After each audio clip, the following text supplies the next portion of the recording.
नमस्कार दोस्तों। आज हम पढ़ेंगे भारतीय संविधान के भाग 4 राज्य के नीति निर्देशक तत्व यानी अनुच्छेद 36 से 51 तक। राज्य के नीति निर्देशक तत्व कहाँ से लिया गया है और 36 से 51 में क्या क्या चीज़ है।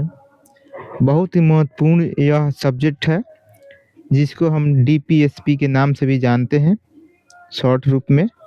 तो आज हम लोग इसके बारे में जानते हैं। तो चलिए, तो सबसे पहले नीति निर्देशक जो तत्व है ये कहाँ से लिया गया है। यह जो है आयरलैंड से लिया गया है। ये हमेशा सवाल में पूछता है कि कहाँ से लिया गया है, तो आयरलैंड से लिया गया है। ठीक है। उसके बाद है कि नीति निर्देशक तत्व क्या है, इसका मतलब क्या होता है। नीति निर्देशक तत्व का मतलब क्या होता है। तो ये ऐसे सिद्धांत हैं जो सरकार को बताते हैं कि देश को किस दिशा में ले जाना है।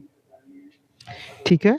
संविधान सभा द्वारा सरकार को दिया गया वह सकारात्मक निर्देश है जिसका पालन करना नीति निर्माण के समय जरूरी है।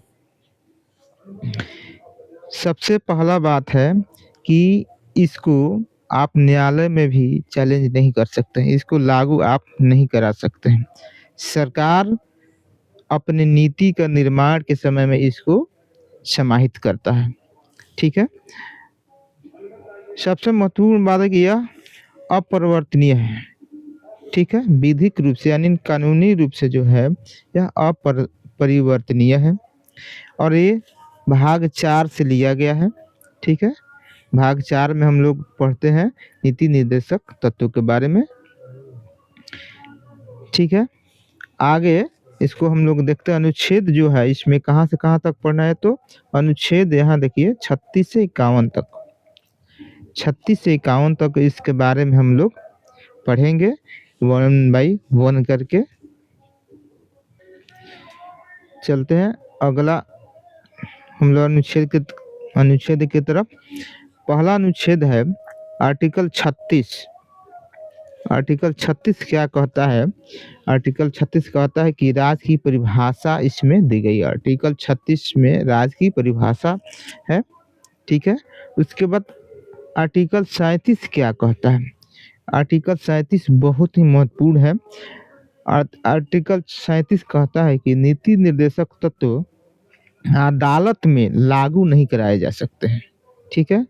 लेकिन ये शासन के लिए अत्यंत महत्वपूर्ण है। यह शासन के लिए क्या है, मूलभूत है। इसको लागू नहीं कराया जा सकता है, अदालत में हम लोग नहीं करा सकते हैं। ठीक है। लेकिन ये अपरिवर्तनीय है, इसको हम लोग परिवर्तन नहीं कर सकते हैं। बहुत ही महत्वपूर्ण आर्टिकल 37 है। ठीक है। आर्टिकल 38 क्या कहता है। आर्टिकल 38 कहता है आय, स्थिति, सुविधाओं और अवसरों में असमानताओं को कम करना, अर्थात सामाजिक, आर्थिक और राजनीतिक न्याय को बढ़ावा देना। ठीक है। लोगों के पोषण स्तर और जीवन स्तर को बढ़ाना, सार्वजनिक स्वास्थ्य में सुधार करना, समाज में रोजगार के अवसर बढ़ाना। यह जो बात कही गई है आर्टिकल 38 में। आगे देखते हैं। आगे है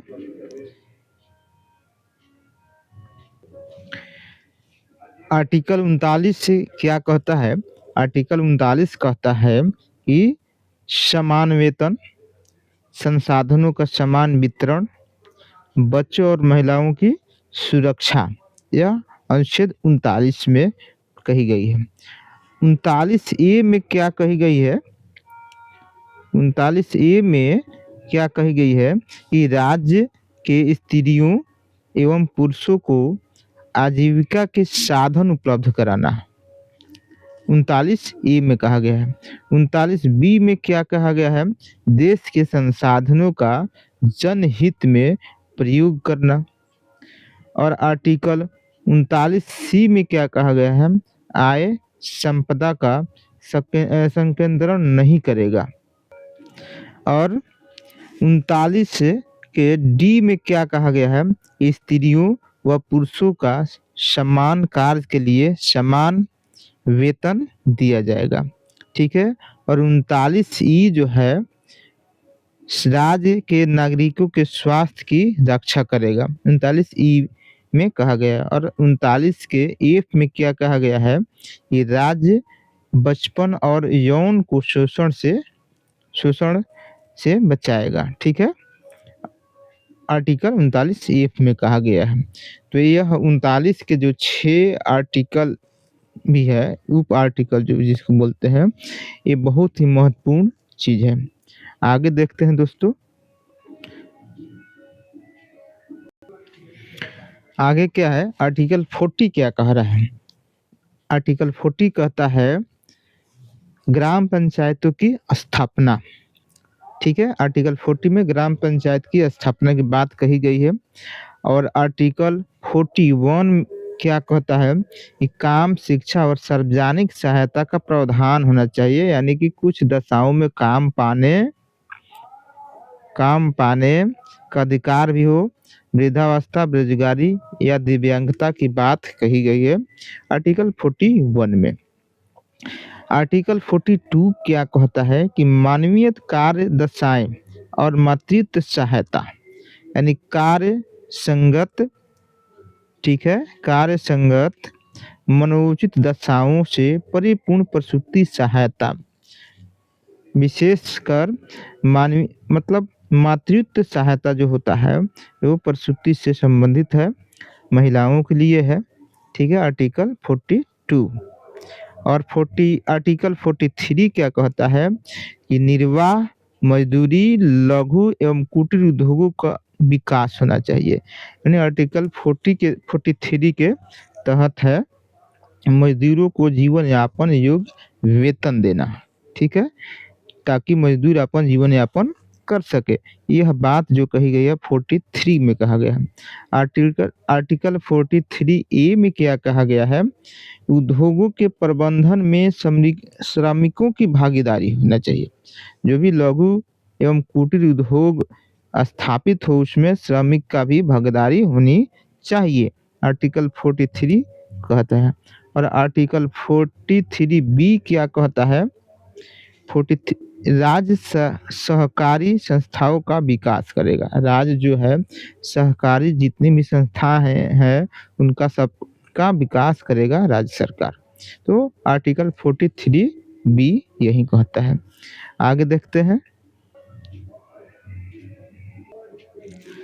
आर्टिकल 44 बहुत ही महत्वपूर्ण आर्टिकल है और ये बहुत ज़्यादा पूछने वाला आर्टिकल है कि आर्टिकल 44 क्या कहता है, समान नागरिक संहिता, यूनिफॉर्म सिविल कोड जिसको बोलते हैं।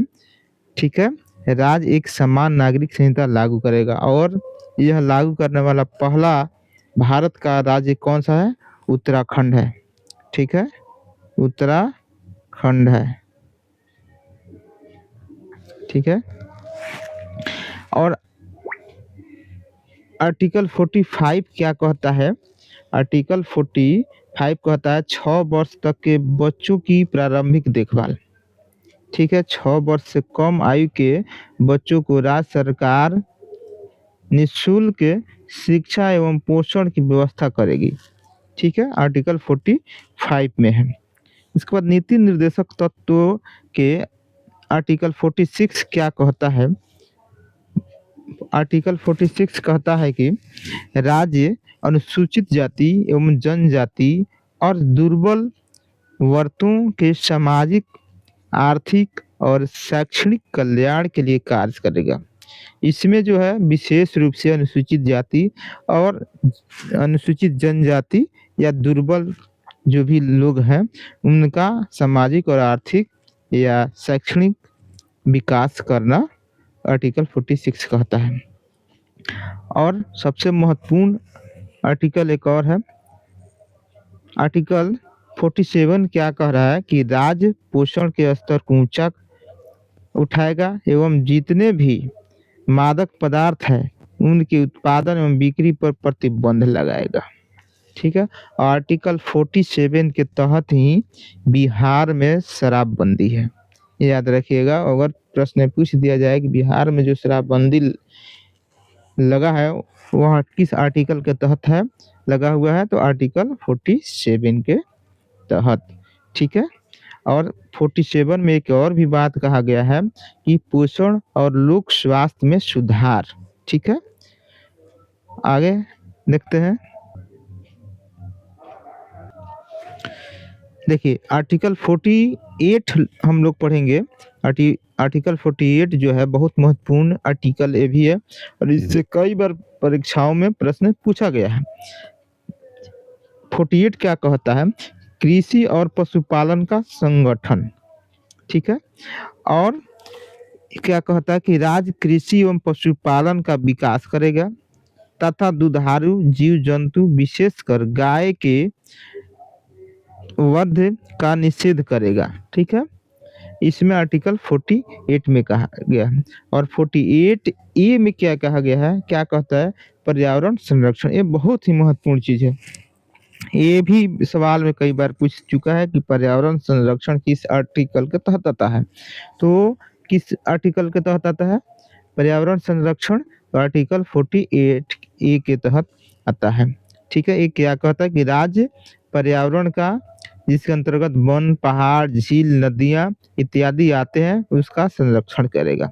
ठीक है, कौन करे? राज्य सरकार करेगा। आर्टिकल 49 क्या कहता है कि राष्ट्रीय महत्व के स्मारकों का संरक्षण करेगा। जितने भी स्मारक है उनका संरक्षण कौन करेगा? राज्य सरकार करेगा। किस आर्टिकल के तहत करेगा? तो 49 के तहत। और आर्टिकल 50 क्या कहता है? आर्टिकल 50 कहता है राज्य कार्यपालिका और न्यायपालिका का पृथक्करण करेगा। राज्य क्या करेगा? कार्यपालिका और न्यायपालिका को अलग अलग करेगा। यह आर्टिकल 50 कहता है न्यायपालिका को कार्यपालिका से अलग करना। ठीक है, और लास्ट में जो है आर्टिकल हम लोग को 51 पढ़ना है, वह है अंतर्राष्ट्रीय शांति और सुरक्षा को बढ़ावा देना, अंतर्राष्ट्रीय शांति स्थापित करना। ठीक है, आर्टिकल 51 कहता है। तो ये रहा हमारा नीति निर्देशक तत्व सिद्धांत के 36 से लेकर 51 तक आर्टिकल मात्र एक ही वीडियो में आप सबको मतलब बता दिया गया है। और उम्मीद करता हूँ कि आपको यह वीडियो अच्छा लगा हो, और यदि अच्छा लगा है तो आप इसको शेयर करिए और लाइक अवश्य करिए। जय हिंद।